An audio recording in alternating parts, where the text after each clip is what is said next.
കോളേജുകൾ കേന്ദ്രീകരിച്ച് sports council രൂപീകരിക്കുമെന്ന് കായിക വകുപ്പ് മന്ത്രി വി അബ്ദുറഹ്മാൻ. ഇതിന്റെ ഉത്തരവ് അടുത്ത ദിവസം തന്നെ പുറത്തിറക്കുമെന്നും മന്ത്രി പറഞ്ഞു. സംസ്ഥാന സർക്കാരിന്റെ 1 കോടി രൂപ ഉപയോഗിച്ച് നവീകരിച്ച ബ്രണ്ണൻ കോളേജിന്റെ കളിസ്ഥലം ഉദ്ഘാടനം ചെയ്തു സംസാരിക്കുകയായിരുന്നു അദ്ദേഹം.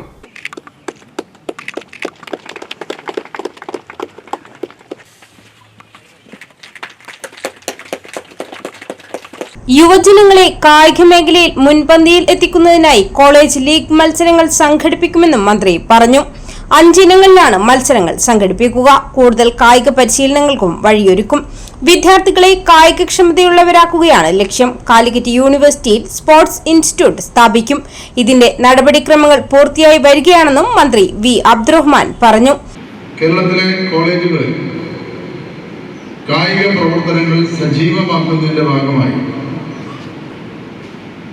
കായിക വകുപ്പും ഉന്നത വിദ്യാഭ്യാസ വകുപ്പും ചേർന്നുകൊണ്ട് കോളേജ് ലീഗ് ആരംഭിക്കാനുള്ള നടപടികൾ ആരംഭിച്ചു കഴിഞ്ഞു. ഈ ലീഗ് മത്സരങ്ങൾ കേരളത്തിലെ കലാലയങ്ങളിൽ കായികപരമായിട്ടുള്ള വൻ മുന്നേറ്റം നടത്താൻ കഴിയുമെന്നൊരു പ്രതീക്ഷയാണ് നമുക്ക്. രാജ്യത്ത് തന്നെ ആദ്യമായിട്ടാണ് ഒരു സംസ്ഥാനം കോളേജുകളിൽ ലീഗ് മത്സരങ്ങൾ ആരംഭിക്കുന്നത്. ആദ്യഘട്ടമെന്നോണം 5 ഇനങ്ങളിലാണ് ഈ ലീഗ് മത്സരങ്ങൾ ആരംഭിക്കുന്നത്. ഇതിന്റെ ഭാഗമായി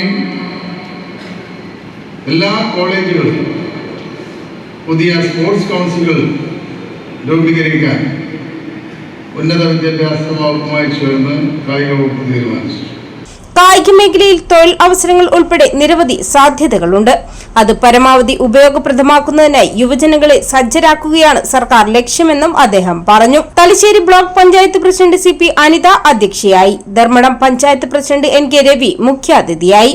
principal professor J Vasanthi, sports Kerala foundation executive engineer MBM Muhammad Ashraf, Kannur ജില്ലാ പഞ്ചായത്ത് അംഗം കോങ്കി രവീന്ദ്രൻ, ബ്ലോക്ക് പഞ്ചായത്ത് അംഗം P സീമ, പഞ്ചായത്ത് അംഗം Abhilash Velandi, PTA vice president AK Sreejith, union chairperson MK Abhiram, college കായിക വിഭാഗം മേധാവി professor KP Prashobhith, T Anil, PT Sanalkumar, Ajay Kumar Minoth, TK Kanakarajan, M Sajeevan, TVA Basheer, Lakshmanan Kokkodan, NK Premnath, NK Preman എന്നിവർ സംസാരിച്ചു.